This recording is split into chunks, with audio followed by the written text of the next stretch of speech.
Hello viewers, welcome to the ভিন্ডোজগৎ 26-এ আরও একটা নতুন এপিসোডে আপনাদেরকে স্বাগত জানাচ্ছি। এখনও পর্যন্ত যারা চ্যানেলটা সাবস্ক্রাইব করেননি দ্রুত সাবস্ক্রাইব করে নিয়ে আমাদের সঙ্গেই থাকুন।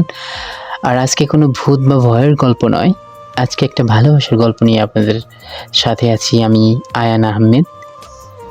তো দ্রুত সাবস্ক্রাইব করে আমাদের সঙ্গেই থাকুন। তো প্লিজ অবশ্যই সাবস্ক্রাইব করবেন আর শেয়ার করবেন।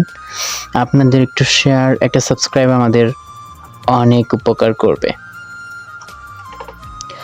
অবশ্যই আমাদের এই ছোট্ট চ্যানেলটা অনেক বড় করার জন্য আপনাদের অবদান অনেক বেশি প্রয়োজন। তো প্লিজ অবশ্যই লাইক, কমেন্ট, শেয়ার এবং সাবস্ক্রাইব করুন। যাই হোক, সরাসরি গল্পে যাই। শহরের ব্যস্ত কফি শপে সকাল। জানালার পাশে বসে তিশা, হাতে নোটবুক আর গরম চায়ের কাপ।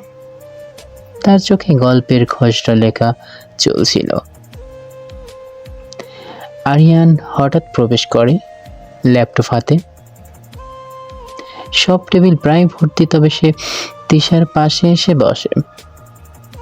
চোখে চোখ পড়ল এক অদ্ভুত মুহূর্ত, যেন সময় থেমে গেছে। প্রথমে তারা সাধারণ আলাপ চালালো। তিশা তার লেখার খসড়া নিয়ে প্রশ্ন করল, আরিয়ান উত্তর দিল নিজের প্রজেক্টের কথা দিয়ে। ছোট ছোট হাসি, চোখে চোখ পড়া, মৃদু হেসে ওঠা, সব মিলিয়ে প্রথম দেখা হয়ে উঠল এক অদ্ভুত রোমান্টিক মুহূর্ত। পরবর্তী কয়েকদিনে তারা ধীরে ধীরে দেখা শুরু করলো। ছোট ছোট ডেট, শহরের পার্কে হাঁটা, বইয়ের দোকানে ঘোরাঘুরি, দেখা করা, কফি শপে বসে একে অপরের গল্প শোনা। আরিয়ান মাঝে মাঝে দুষ্টুমি করত, হঠাৎ চকলেট ছিনিয়ে নেওয়া, অপ্রত্যাশিত উপহার দেওয়া বা ছোট ছোট খেলা খেলে তিশাকে হাসানো। তিশা প্রথম অপ্রস্তুত থাকলেও ধীরে ধীরে মন খুলল। একদিন পার্কে আরিয়ান হঠাৎ একটি ছোট্ট যুদ্ধ আয়োজন করে, যে আগে পৌঁছাবে জিতবে।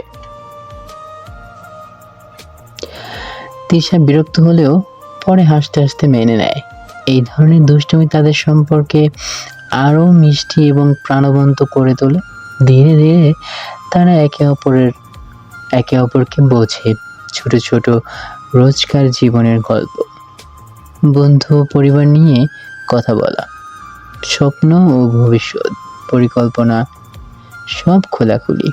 তিশা বুঝতে পারে আরিয়ান শুধু দুষ্ট নয়, বরং দায়িত্বশীল, সৎ এবং মধুর।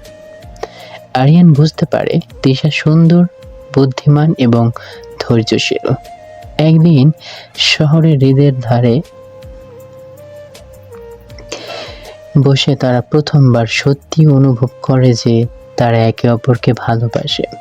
তাদের হৃদয়ে একসাথে স্পন্দিত হয় এবং ঠিক সেই মুহূর্তেই তারা সিদ্ধান্ত নেয় তাদের সম্পর্ক আরো গভীর হবে। পরবর্তী পর্যায়ে তারা দুজনেই নিজেদের পরিবারে পরিচয় করায়। প্রথমে দুপক্ষের পরিবার সামান্য সংকুচিত থাকলেও কিন্তু ধীরে ধীরে তারা দেখতে পায় এই সম্পর্ক সত্যি এবং প্রফেশনাল। ব্যক্তিগত দায়িত্বপূর্ণ কিছু ছোট ছোট সমস্যা, সময় মতো দেখা, চাকরি ও পড়াশোনা নিয়ে আলোচনা। আরিয়ান ও তিশা ধীরে ধীরে সব সমস্যা সমাধান করে। এই সময় অনেক ছোট ছোট মজার ঘটনা ঘটে। আরিয়ানের মামা ভুল করে তিশার জন্য একটা ছোট উপহার পাঠায়। তিশার মা রান্না করানোর সময় আরিয়ান একটি অদ্ভুত রেসিপি বানায়।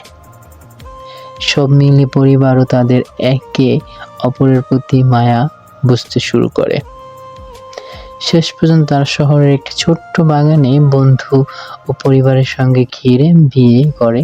বাগানের ফুল, হালকা বাতাস, বন্ধু ও পরিবারের হাসি, সব মিলিয়ে পরিবেশ একদমই রোমান্টিক। দুষ্ট মুহূর্তগুলো তাদের স্মৃতিতে থেকে যায়, যেন সম্পর্ক আরও মধুর হয়। বিয়ের পর তারা ছোট ছোট জীবন উপভোগ করে। সপ্তাহতে পার্কে হাঁটা, একসাথে রান্না করা, বই পড়া, বন্ধুর সঙ্গে ছোট ছোট ট্রিপ, সবকিছুতেই হাসি আর ভালোবাসা। তারা বুঝতে পারে সম্পর্ক শুধু ভালোবাসা নয়, বন্ধুত্ব, সহমর্মিতা, দুষ্টুমি, দায়িত্বশীলতা সবই গুরুত্বপূর্ণ। গল্পের শেষ দৃশ্যে তারা হাত ধরাধরি করে শহরের ছোট রাস্তা দিয়ে হাঁটছে। আরিয়ান হঠাৎ বলে, আমাদের গল্পে যেন শেষ না হয়। তিশা হেসে উত্তর দেয়, না, আমরা নতুন অধ্যায় শুরু করেছি। ছোট হাসি, দুষ্টুমি, আন্তরিক ভালোবাসা এবং পরিবারের বন্ধুদের সমর্থন সব মিলিয়ে জীবন হয়ে ওঠে সুন্দর, মধুর এবং পরিপূর্ণ। সো ধন্যবাদ প্রিয় লিসেনার, যারা এতক্ষণ পর্যন্ত শুনেছেন। এই পর্যন্তই আজকের এই গল্পটা ছোট, তবে অনেক ভালো লাগছে আমার কাছে।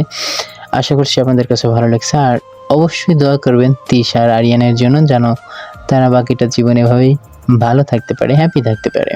আর আপনারাও অবশ্যই প্রিয় মানুষকে বা প্রিয় মানুষের সাথে ভালোভাবে বোঝাপড়া করে নিজেদের মতো করে ভালোবাসবেন। অবশ্যই ছোট ছোট ঝগড়া থাকবে, কিন্তু কখনো ঝগড়াগুলোকে বড় না করে আমরা নিজেদের মধ্যে মিটিয়ে নিব, তবে সম্পর্ক সুন্দর। আসলে কাউকে ছেড়ে যেতে চাইলে যাওয়া যেতেই পারে, কিন্তু সব কিছু মানিয়ে নিয়ে সারা জীবন একজনের সাথে থেকে যাওয়াটা অনেক কঠিন। তবে এই কঠিন কাজটা যে করতে পারে সেই কিন্তু প্রকৃত মানুষ। যে ছেড়ে যায় সে ধোঁকাবাজ হয়, আর যে সব কিছু মেনে সারা জীবন থেকে যায় সেটাই হচ্ছে ভালোবাসা হয়।